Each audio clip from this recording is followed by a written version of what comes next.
He ordered her to abort. She agreed. He arrived at the clinic full of regret. But she was already leaving. 8 months later, he sees her and realizes the devastating truth. What keeps a man by a woman's side isn't love, it's obligation. That sentence was spoken with the casualness of someone spreading butter on bread. It was a Tuesday night, warm and unremarkable, like most in that silent house, where you could only hear the clink of silverware and the creak of the rocking chair on the porch. Robert's father uttered the judgment between a sip of beer and another bite of steak, without even looking at his son.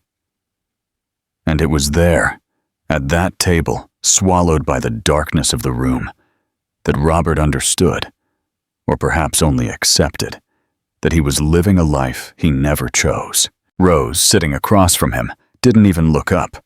She was used to heavy sentences spoken in a gentle voice. The words didn't wound her as they might have. They hurt, yes, but she had already grown a callus. She just spread butter on her bread, her eyes downcast, and wondered why she kept trying. Like this video, subscribe to our channel, and comment below with your first impressions. Part 1. The space between. They married young. The townspeople said they were in love. Some even bet it would be one of those eternal loves that defy the desert winds. But those who truly knew Robert, and perhaps not even he was on that list, knew he only got married because his father decided it was time.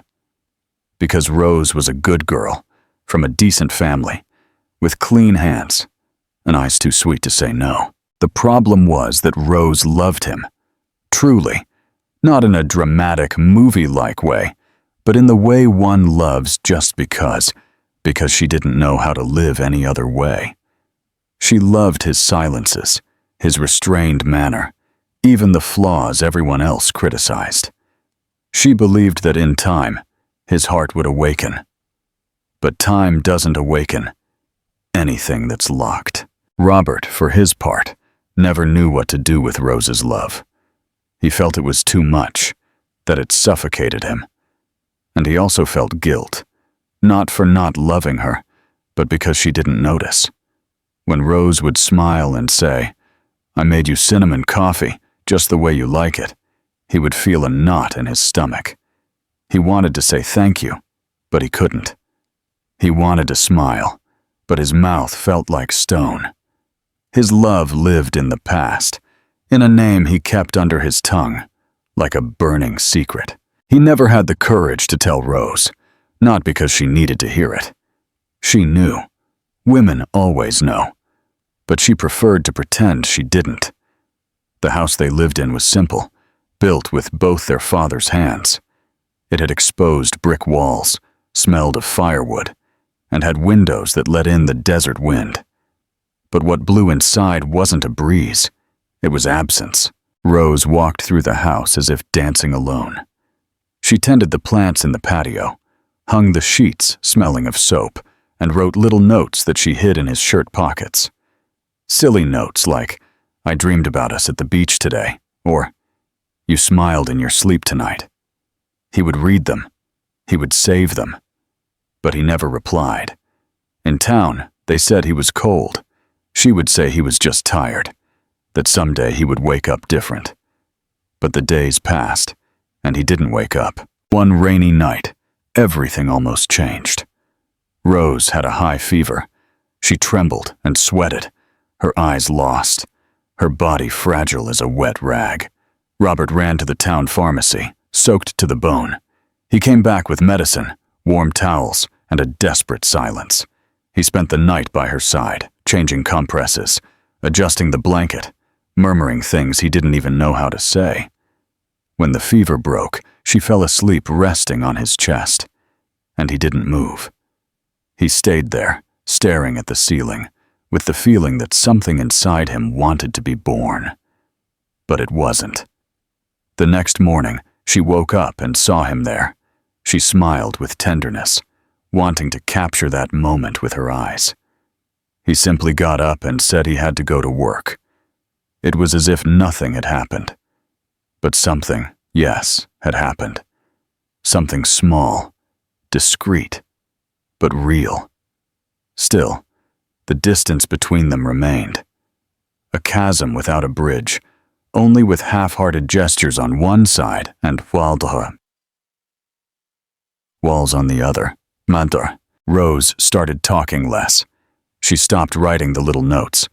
She hid her coffees in her own sips. The silence between them grew until it became a presence. It was no longer something to be avoided. It was what filled the spaces. She would look out the window, watching the tree branches dance in the wind, and she would wonder when she started living like this, when she stopped trying to be happy and started just resisting. Maybe it was on her wedding day. Maybe on the first thank you he didn't say. Maybe it never even began. Robert felt the weight of expectations in his chest, like a sack of sand no one could see. He blamed Rose for being there, for this house, for the role he was playing so poorly. But deep down, he knew the problem wasn't her. It was him. It always had been. It was just easier to blame than to admit it. His father said a real man swallows his pain and moves on. That love is for weak people. And Robert swallowed everything. The tedium, the discomfort, the desire to disappear. He swallowed Rose. One night, he came home later than usual. He had spent hours driving aimlessly, just to avoid having to come back. When he walked in, he found the house dark, with a single lamp on in the corner of the room. Rose was there, sitting on the sofa, with a book on her lap that she wasn't reading. "I thought you weren't coming," she said, without anger, without reproach. "I'm here now," was all he replied, and he sat on the other side of the room. They didn't say anything else. They just stayed there, two silent bodies, breathing slowly, as if the night could heal what love couldn't. Outside, the rain fell lightly. Inside, the emptiness was thick, dense, like a third inhabitant in that house. And that's how their marriage was drawn, not with promises or kisses, but with pauses. Long, painful, deep pauses, without anyone saying it, and perhaps for that very reason, they both knew. Something was about to change. They just didn't know what. Not yet. Part 2. The Last Gesture. That morning, the sky was a blank page, neither blue nor gray, as if the day itself had forgotten to begin. Robert left early, without saying where he was going. Rose listened to the sound of the door closing with that cruel lightness of someone who has already learned to leave on the inside long before their feet walk out. She stayed there, in bed, staring at the ceiling, feeling a different kind of silence. It was no longer the silence between them. It was the silence within her, as if her body knew before her mind that something had broken, and it wouldn't be fixed. The following days came in fragments. He started coming home later and later. Sometimes, he didn't sleep at home at all. Other times, he would return with the scent of another's skin clinging to his clothes. Rose didn't ask. She had learned that certain answers weren't worth the bitter taste of the question, until the night he didn't hide it. They were having dinner, or trying to. 2 plates served, 2 chairs occupied, and a chasm in the middle. He dropped his fork on the table with a dry clatter and said, "I want a divorce." Rose looked up slowly, not out of surprise, but as someone who finally faces what they've always known. "I never loved you," he continued, without a flicker. "My heart always belonged to someone else." She remained still. She didn't cry.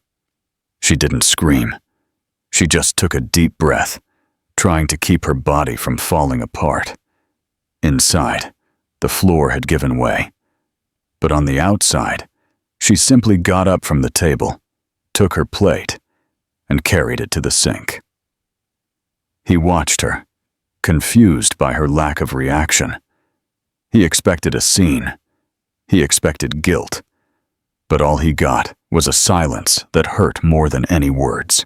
That night, Rose didn't sleep. She sat on the porch with a blanket over her shoulders and her feet cold. She looked at the empty street and wondered how it was possible that, even having foreseen it all, it hurt so much. 2 days later, the dizziness arrived. The nausea, the missed period. She knew. Her body once again had warned her before the test. But she took it anyway, alone. At a pharmacy in the center of town, where no one looked you in the eye and everyone knew too much. Positive. She returned home with the result folded in her coat pocket. She sat on the bed, took a deep breath, and waited for him to arrive. She had to tell him. It was the least she could do. Robert came in as usual, without knocking, without looking. He threw his backpack in a corner and went straight to the bathroom. When he came out, Rose was standing in the center of the room. "I'm pregnant." He froze. His eyes blinked slowly, as if his brain refused to comprehend. "What? Pregnant?"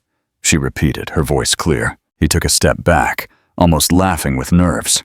No, it can't be. You must be wrong."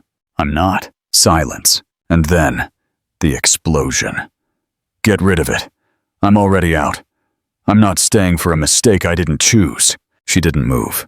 She didn't widen her eyes in surprise. She didn't beg. She simply replied, "Okay, I'll take care of it."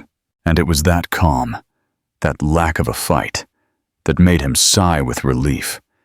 He thought she had understood. That was the end of it. That now he could leave with a clear conscience. But what he didn't see, what he never saw, was that behind that calm was something else. There was a plan. Or rather, there was something growing inside her. Something he would never understand. Part 3. The author of her own story. In the following days, Rose pretended to carry on with her life. She cleaned the house, took short walks on the town's trails, avoided the neighbors. Some looked at her with curiosity, others with pity. She just smiled without showing her teeth. She carried the secret like someone carries a knife in their pocket. Cold, sharp, necessary.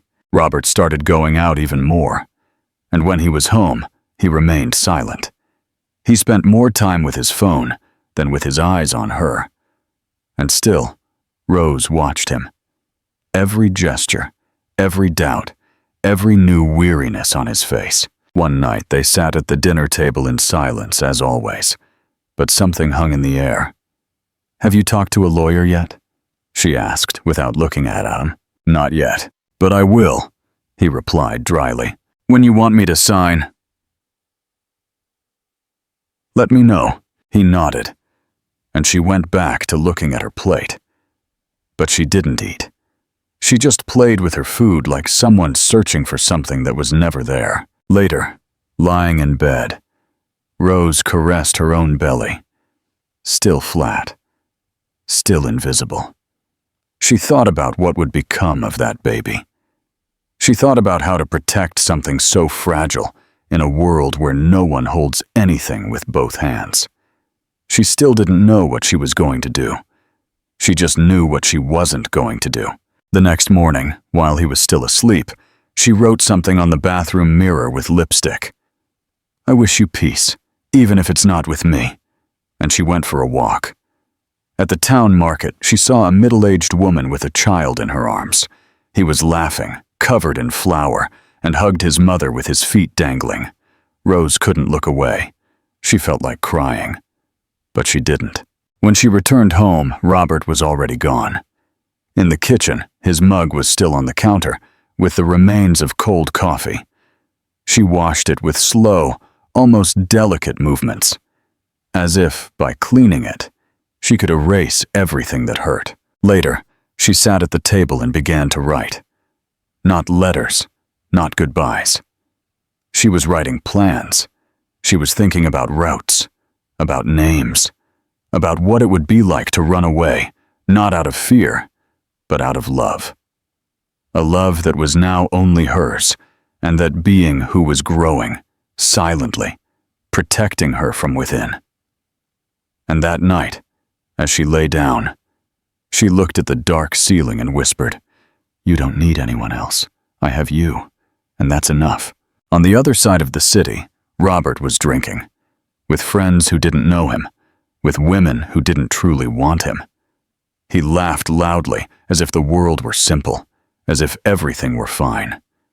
But deep down, there was something strange, an echo, an annoyance, an emptiness that no drink could fill.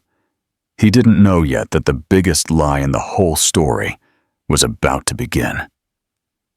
And that, for the first time in his life, Rose was not the victim. She's the author. And like any author of a story, she no longer wanted to live. Rose took an invisible pen and began to rewrite her destiny with trembling but firm hands. In the early morning hours, before the first rooster crowed, she left town without a sound. She carried with her a small suitcase, the pregnancy tests hidden among her cotton clothes, and the last photograph of their marriage, not out of nostalgia, but as a reminder of what would never be again. The bus departed with its headlights tearing through the darkness. Rose didn't look back, not out of strength, but out of weariness. Behind her, she left a house where love had never truly entered. Through the bus's foggy window, she saw the outlines of the hills fading into the mist, as if the world she was leaving behind was slowly being erased. Her destination was a small, isolated village in the New Mexico desert. Mrs. Gomez, her maternal grandmother, lived there, a woman with small eyes and a firm voice who wore every year she had lived as a stamp of wisdom on her face. Rose didn't call ahead. She just showed up. When Mrs. Gomez opened the door, she said nothing. She just looked at her granddaughter, her swollen eyes and the silence clinging to her skin, and she understood everything. She let her in, pointed to the bed in the back room, and went back to sewing as if it were any other day. Because women like her didn't make a fuss. They offered refuge. The first day passed without questions. The second one, too. It was only on the third day, as they sorted corn for the chickens, that her grandmother spoke. "If you're hungry, eat. If you want to cry, cry. But don't live with all that locked inside." Rose bit her lip. She didn't reply. She kept shelling the corn until her fingers burned. It was easier to feel physical pain than to speak. Time in that village had a different rhythm. There was no internet, no rush, no uncomfortable stairs. Just dry land, a heavy wind, and barefoot children running on dirt roads. Rose started dressing like the local women, wide skirts, cotton blouses, and her hair always tied back. It was an attempt to disappear. At the small health clinic, a soft-spoken nurse listened to the baby's heart for the first time. Rose closed her eyes. It was a dull, strong, undeniable drumbeat. She cried in silence, her head resting on the worn bedsheet of the examining table, not out of sadness, but because in that sound there was life, and she needed to start over. The lie came from a nosy neighbor. "You look like you've been a mother before."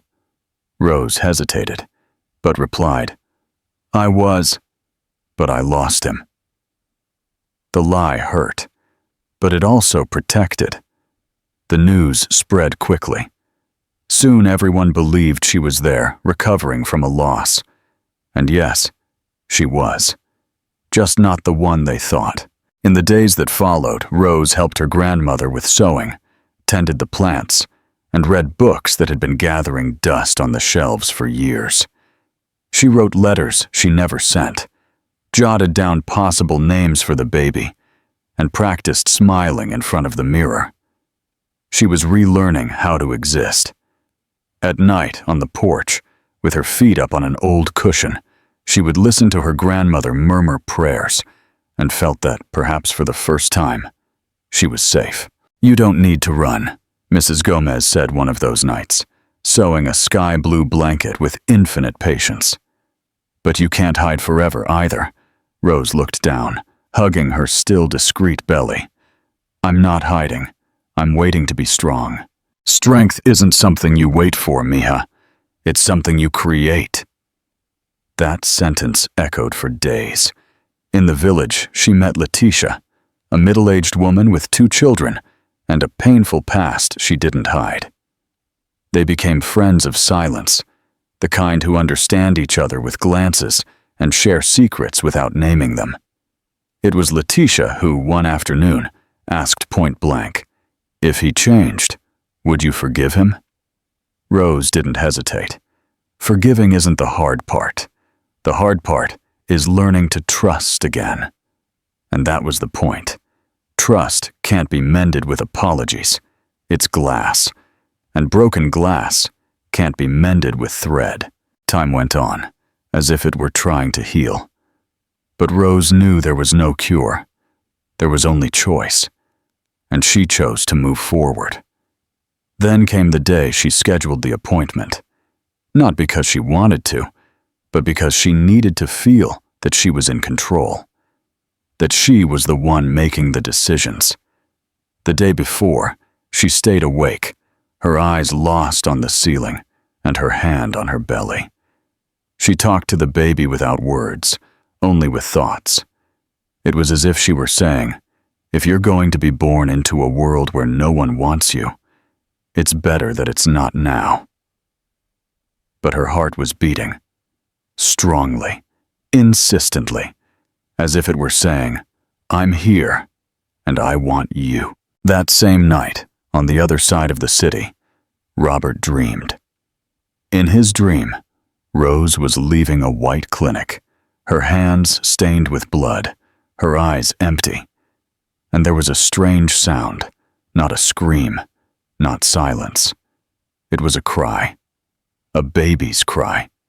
He woke up drenched in sweat, his chest pounding as if he had run miles, and for the first time, he felt fear. Without thinking, he got in the car. He drove without stopping, as if the wheels knew the way. He arrived at the clinic just as dawn was breaking. The street was empty. A cold wind blew, kicking up dust. And then he saw her. Rose was coming out slowly, her steps heavy, her face downcast, her head low.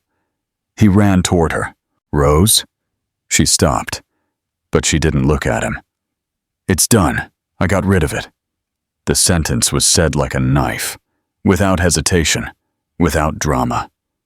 Just said. He looked at her, his mouth opening and closing without making a sound. "You don't have to worry anymore." And she kept walking. He fell to his knees right there on the dirty sidewalk. The world spun. Everything in him screamed no. But it was too late. Or at least that's what he believed. What he never knew was that she hadn't done anything. She had just decided not to share anything else with someone who never stayed. That lie was the last gesture of love, or perhaps of self-protection, because she knew that, from that moment on, what she carried inside was only hers, and whoever was willing to stay. Part 3. The return of the prodigal son, back at the house after seeing her leave the clinic, or believing she left with an empty womb and a shattered soul. Robert carried a weight he couldn't immediately name. For the first few days, he tried to act as if nothing had happened. He talked to friends, laughed at the same jokes, went out drinking. But there was something different about everything. A dull sound behind the music, a lack of flavor in the drinks, an inability to laugh that he couldn't explain. The house, once silent, now screamed. The objects were not just there, they judged him. The teapot, the old curtain she washed every week, the blue blanket folded on the sofa. Everything was a memory of what he never knew how to value. Robert walked through the rooms like someone walking through ruins, and no matter how much he tried to convince himself that he was free now, something inside him knew he had lost something bigger than any freedom. He started avoiding the mirror. His own eyes accused him. There was something he didn't recognize, unease. One night, as he opened the nightstand drawer looking for a sleeping pill, He found the little notes, the ones Rose used to leave in his pockets, among his clothes, or taped to his notebooks. He had read them at the time, yes, but he never gave them any importance. Now, each sentence was a dagger. You smiled in your sleep last night. I watched you for hours. You looked happy. I made you cinnamon coffee. I know you prefer it strong, but today I felt like you needed something sweet. And then, at the bottom of the drawer, folded into quarters, like someone hiding a piece of their soul, was the final note. If you ever truly love me, I hope there's still time. He read it aloud. Once, twice, 3 times. And then he broke. It wasn't a pretty cry. It was a collapse. His body curled up on the floor, his sobs muffled, his hands shaking, his throat burning. He cried like someone who never learned how, like someone who had always suppressed everything and could no longer. That night, he understood, truly, what he had done. It wasn't just about asking for a divorce. It wasn't just about the rejected pregnancy. It was about all the days she tried, all the days she insisted. And he walked away. The regret didn't arrive as a thought. It arrived as a presence, a weight on the back of his neck, an echo in the walls, a voice that repeated, "She stayed, and you left." His friends disappeared, not out of malice, but because they didn't know how to deal with who he had become. Robert was no longer the same. He didn't drink as much. He didn't laugh the same way. He had a lost look, always searching for something no one could give back. One day, he went to the park where he used to walk with Rose.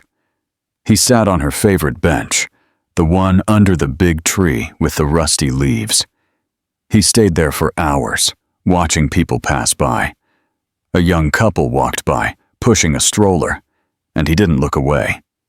He thought, that could have been me. But it wasn't. He went back home and looked at old photos. In a dusty album, an image of the two of them dancing at a wedding. Rose was smiling with her eyes. He was just there. Nothing more. For the first time, he noticed how he never truly smiled in photos with her. He sat on the living room floor, surrounded by albums, notes, and memories he had once ignored. And he had clarity. A clarity that hurt. He had lost her before he even realized he had her. In the following days, he tried to call her. The number no longer worked. He called Rose's mother, who hung up without a word. He sent messages and none were answered. He went to her parents' house. No one answered. He learned they had sold it and moved. Rose was now in absence. Robert immersed himself in trying to fake normalcy. He took a job at a mechanic shop. He spent his days in oil and grease, trying to get his hands dirty so his soul wouldn't get dirtier. At night, he slept on the sofa, not for comfort, but as a punishment. The dreams of Rose intensified. Sometimes she looked at him in silence. Other times, she spoke with her eyes full of tears. And in some, she would hand him a baby and then take it away before he could hold it. Loneliness became a habit. But not the kind you choose, but the kind that is imposed on you. One afternoon, coming home from work, he found a letter at the door. No return address, no sender, just his name, written in that handwriting he knew so well. He opened it with trembling hands, but it was an old note, one she must have left by mistake in a notebook he threw away, and that someone, by chance, returned. I saw you sleeping last night. You were dreaming. Were your lips moving? Saying my name? I want to believe you were. He broke again. The next day, he decided to clean the house, as if he wanted to remove the smell of omission, the trace of cowardice. He threw away what he didn't need. He put the notes in a box, sealed it, and hid it. But he couldn't get rid of anything that was hers. Even the scent of her shampoo was still on the pillow. And sometimes, He would rest his face there, like someone looking for a safe place. The regret now was a body inside him. It took up space. It spoke. It prevented him from smiling. There wasn't a single gesture of the day that didn't bring up a memory of Rose. And the cruelest part was knowing he couldn't go back. Because she was no longer where he left her. And more than that, maybe she wasn't waiting for him anymore. Robert, then, began to write. Not letters, because he didn't know where to send them, but loose texts, outpourings, like this one. Today I saw a woman with a child in her arms. They were laughing. I thought, that could have been you. That could have been us. But it's not. I killed that possibility, and I'm still alive. That's the worst part. He wrote without stopping. Sometimes he read aloud, to no one. Other times, he would tear up the pages immediately, as if, by writing, he were trying to exorcise a ghost he himself had created. One night, he went out on foot, with no destination. He walked down unknown streets, crossed bridges, went down avenues. He only stopped when his body could no longer go on. He sat on a curb and cried again. No matter how many times he had done it, it always felt like the first. And it was there, with his face in his hands, that he finally understood. It wasn't just about Rose. It was about him. The man who didn't know how to love. The boy who grew up hearing that feeling was a weakness. The husband who didn't learn how to stay. And now, there was nowhere to hide. That morning, upon returning home, he made a decision to start over. Not for her, not out of regret, but because he needed to rebuild himself from the inside out. But the emptiness, that wouldn't go away. Because when someone leaves, leaving love and silence in the same place, there is no cure. There is only coexistence. And that was what Robert was learning. To coexist with a love that came too late. Time had that cruel habit of teaching lessons when there were no more exams to take. Part 4. The path back in the months that followed, Robert changed. Not like someone seeking redemption, but like someone who finally understands what they've lost. His routine became quieter, more contained. There was no longer any rush or distraction. The workshop was the only place where his mind calmed down, hammering, tightening screws, fixing what was broken. It was ironic. He could fix anything but his life. One afternoon, with the sky a sad blue and the busy streets of Phoenix pulsing around him, Robert walked aimlessly. He had left work early, taken a different route, and ended up in a town square whose name he didn't know. There was an old fountain, stone benches, ice cream vendors, and families spread out on the dry grass. A common place. But that day, it was where everything stopped. He saw her. Across the street. Rose. She wore a loose blouse, but not loose enough to hide the belly she held with both delicacy and firmness. She walked slowly, one hand on her back, the other on her stomach. She wore a simple dress and flat sandals, and her hair was tied back in a way he had never seen before. But it was her. The city kept going. People walked by, cars honked, children laughed. But for Robert, everything fell silent. The world lost its sound. Only that image existed. The woman he thought he had lost forever. And more than that, the truth she had never told him. The baby. He took a step, then another. And he stopped. The impact was stronger than the impulse. It wasn't just surprise. It was a pang in his chest, and a regret that now had flesh, form, and movement. He felt his legs falter. He gasped for air, his eyes filled with tears. And then he sat down on the curb, not even noticing, his head bowed, his elbows on his knees. There, between the noise of the city and the internal silence, he murmured, "She lied. She didn't have an abortion. She protected me, even from that." And he cried. Again. But differently. Because now there was something more than guilt. There was hope. Rose crossed the square without seeing him. She went into a bakery. She bought bread. She talked to the saleswoman, smiled slightly, and she left. When she walked by again, he didn't move. He just watched her. She seemed tired, but whole. There was a fierce calm in her posture, like someone who fell, but chose to get back up. That night, Robert didn't sleep. He sat on the edge of the bed and stared out the window, his eyes fixed on the darkness. And at some point, his mind created an image. Him, with the baby in his arms. The child looked at him with deep eyes, like hers. And in the dream, he said, "I'm sorry. Not for before, but for not being better." He woke up in a sweat, but with clarity, like someone who has received a mission. He needed to see her, for real. Not just find her on the street, like a spectator. He needed to be in front of her, look her in the eyes, and say everything that was stuck inside him. Even if she didn't forgive him, even if she didn't want to listen. He knew he couldn't show up empty-handed, or with cheap words. The next morning, he asked for 2 days off. He told his boss he had to resolve something personal. He took a bus toward New Mexico. He didn't know if she was still there, but it was the only lead he had. The road to the village seemed longer than it was. Every curve was a memory. Every stop, a hypothesis of what he would say.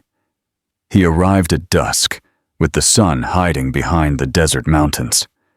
The village was still simple, silent, like a place that keeps everyone's secrets.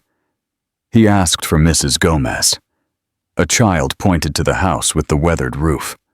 Robert stopped in front of the wooden gate. His heart pounded against his chest. He took a deep breath. He knocked, and he waited. The gate creaked before opening completely. It wasn't Rose who answered. It was Mrs. Gomez. Her eyes, small and sharp, scanned Robert from head to toe, like someone examining a wounded animal that has returned to the wilderness where it was born. She said nothing at first. She just opened the door a little wider. "Come in," he obeyed. With slow steps, he crossed the packed dirt patio, where flowers grew in a wild but alive way. There was the smell of earth, of freshly made tortillas, and a thick silence. "Rose doesn't want you here," she said, already in the kitchen, stirring something over the fire. Robert stood still, his hands trembling and his throat dry. "I know, but still, I had to come." Mrs. Gomez didn't turn around. "Why?" "Because now I understand. And I didn't come to promise anything. I just want to be here. Do whatever she allows." The old woman let out a sigh that sounded more like a tired whisper. "You want to change?" He nodded, his eyes downcast. Then she put the wooden spoon on the counter, turned around, crossed her arms, and looked him in the face with the hardness of someone who has seen too many men promise what they never deliver. "Then stay. But no romance, no promises, just presence." The words seared him. She doesn't need a man. She needs help, and the baby needs a father. Those words hit him like a brand, a calling, a sentence. That same night, Mrs. Gomez prepared the back room. It was narrow, with a single bed and a closet that smelled of old wood. But it was a beginning, and he accepted it with humility.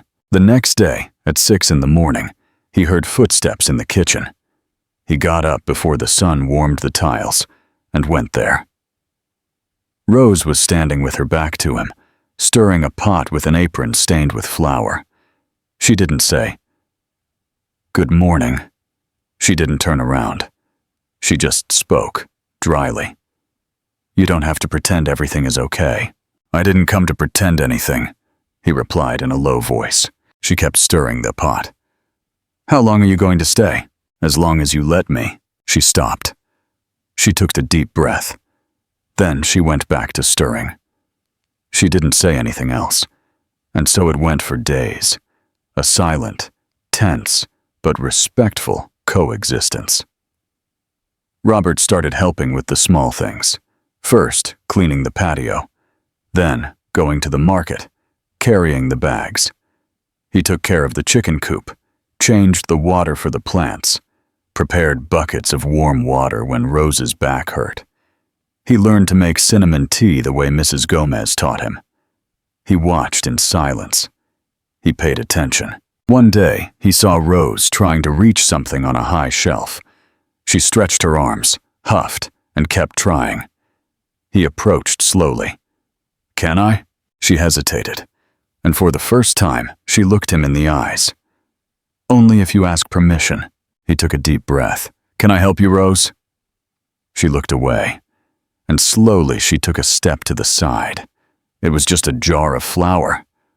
But for him, it was a world. Time passed.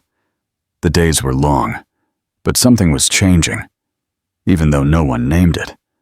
One hot afternoon, while Mrs. Gomez was taking a nap in the hammock and Rose was resting with her feet on a stool, Robert was fighting with the patio spigot. The water pressure was low, and it was splashing everywhere, and he was muttering curses. Damn it!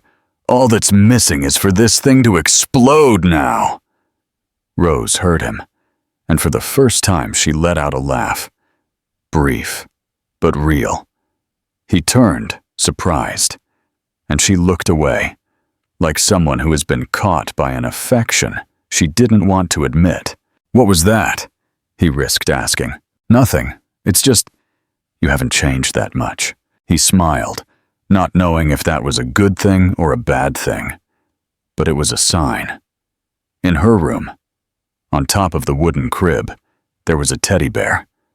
The same one from the beginning of their marriage, which he had once brought her without thinking, in a gesture that was too small for what was missing between them. Now, that little bear was there, a witness to a time that no longer existed. One day, while Rose was folding the baby's clothes, he came in slowly. Can I? She didn't reply, but she didn't send him away either. He approached the crib. He carefully touched the little bear. Then, he looked at her. I wish I could go back, do everything differently. She stopped. She looked at him. There were tears in her eyes, but also firmness. But you can't. I know, and it doesn't do any good for you to tell me you've changed. I don't want to hear it. I need to see it, to feel it.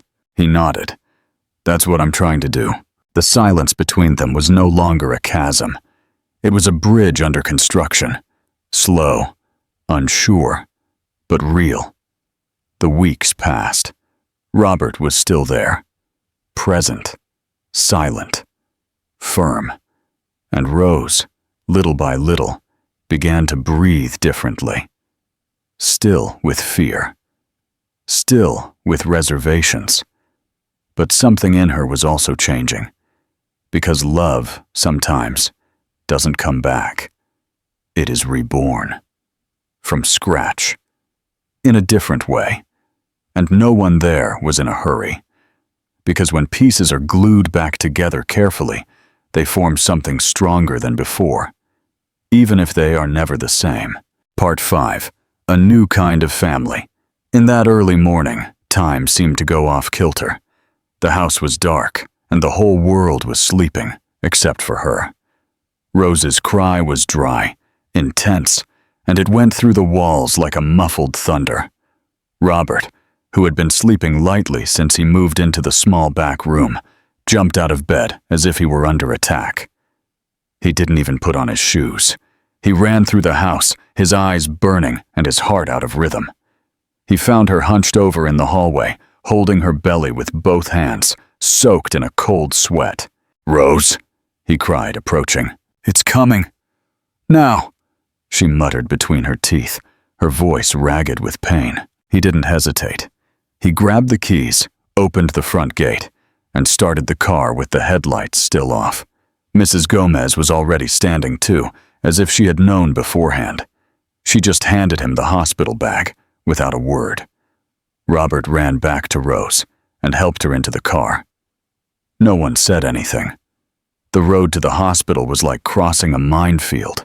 Potholes, stones, curves, and in the passenger seat was the woman he had once sworn not to love, and who was now the only person he wanted to see breathe. "Breathe with me, Rose. Come on, breathe deep. I know what I have to do," she said through clenched teeth. "Just drive." And he drove, with the care of someone carrying something sacred. At the hospital, the hallways smelled of disinfectant and urgency. Doctors ran back and forth, and he felt his legs giving way as they put her in a wheelchair. "Are you the father?" they asked. He hesitated for a second, but not to think, only to let the weight of the word settle in. "Yes, I am!" He was allowed to enter. He stayed by her side, holding her hand tightly. She, between contractions, squeezed with such intensity that his fingers throbbed. But he didn't let go. "Rose," he murmured. She didn't answer, but she didn't let go either. The hours felt like weeks. The labor was long and difficult. But at one point, the sound that filled that room wasn't a scream of pain. It was a small, new cry, a sharp, cutting cry, the kind of sound that is only born once and changes everything. Robert felt his legs wouldn't hold him. He had to lean against the wall. The tears came before he could stop them. It's a girl," the excited nurse said, handing him the clean, swaddled baby. Rose slowly turned her face, exhausted, spent, but alive, and she saw him receive their daughter into his arms. Robert held her like someone holding fire, but also hope. His eyes wide, his hands trembling. She was so small, so light, so real. "Hello, little one." "Hello," he whispered, his voice cracking. He looked at Rose. Her eyes were full of tears. No makeup, no armor. Just her, human, whole, strong. She gave a slight nod of her head, like someone who allows, like someone who recognizes something. And he understood. It wasn't forgiveness, not yet, but it was something. A step. In the days that followed, the house changed. The silence gave way to cries, hurried footsteps, boiling water, bottles, warm cloths. Rose breastfed with attentive eyes, and Robert offered to hold the baby after each feeding. He learned to change diapers, to heat the water to the right temperature, to calm her crying with soft music. Mrs. Gomez watched from a distance. She didn't say much, but her gaze held a contained peace, like someone watching a barren field begin to bloom. One afternoon, she was sitting with the baby in her arms, cradling her with care. The sun coming in through the window gilded her white hair. Robert and Rose were in the kitchen, separated by the table, exchanging brief glances, trying to decipher the new language being born between them. Mrs. Gomez called them with a gesture. They approached. "Now she's yours," she said, without mincing words, looking at the sleeping girl in her lap. "What I could do, I've already done. A house, a lie, and love from both sides." She handed the baby to Rose with delicacy, like someone returning a miracle. Rose held her in her arms with an almost shy affection. She looked at Robert. He said nothing. He just looked at her. In the eyes. "I still don't forgive you," Rose said, her voice firm but broken. "I don't expect that, but I think I want to." That sentence, spoken with eyes full of fear, but also tenderness, was the beginning of everything that could still blow. He smiled. "That's fine. While I wait, I'll take care of you." And she believed him. Because there's a difference between someone who comes back and someone who stays. And he was there, without promises, without speeches, just with presence. And in that moment, even though no wounds were completely closed, they were a family. Not perfect, but possible. Time passed with slow steps, as if it knew that hurry doesn't go with rebuilding. The days in that house were no longer made of sharp silences, but of new sounds. The noise of tiny footsteps in the hallway, the shy laughter of a little girl who was beginning to explore the world, and the soft conversations between two people who, at last, were learning to listen to each other. Robert woke up early. The sun was barely stretching over the rooftops when he was already dressed, his hands rough, and the lunch Rose had prepared for him ready. The construction site was a half-hour walk away. It was hard work, but it was honest. And for him, more than that, it was the opportunity to build something solid, both on the outside and on the inside. He would return in the afternoon, his body covered in dust and his face tanned by the sun. But when he crossed the wooden gate, he would always find the same scene. Rose sitting on the porch, with the little girl on her lap or at her feet, playing with scraps of fabric, dried leaves, and inventing stories for every new sound she learned to make. "The bath is ready," Rose would say, without looking at him, as he took off his dirty boots. It was routine, but it wasn't automatic. It was care. A care that had been born slowly, like everything else that needed to be reborn. After his bath, they would have tea. The cinnamon kind, with more sugar than he liked, but which she said helped to relax. It was in those moments that they would look each other in the eye. They didn't talk about the past. There was no need to. What was important was what they were building. The baby, now with teeth on the way and wobbly steps, had become the center of their universe. Every new syllable, every attempt to say mommy or daddy was celebrated with a contained joy, as if they were afraid destiny would hear them and come to collect. Rose smiled more, and it was a different smile from the one he remembered. Before, she smiled with hope. Now, she did it with presence. A smile from someone who no longer expects anything, but just lives. Robert, seeing her like that, felt a silent gratitude. Not for having been forgiven, but for having been allowed, for having been received, even without the whole story breaking down. For her choosing to stay, even though she didn't have to. On Sundays, they were the favorite days in that house. They would wake up without a rush. Mrs. Gomez would make bread in the wood-fired oven, and after lunch, she would tell stories of when she was young. The little girl would listen, not understanding much, but always clapping at the end. And everyone would laugh. Rose, sometimes, would look at Robert and see a different man.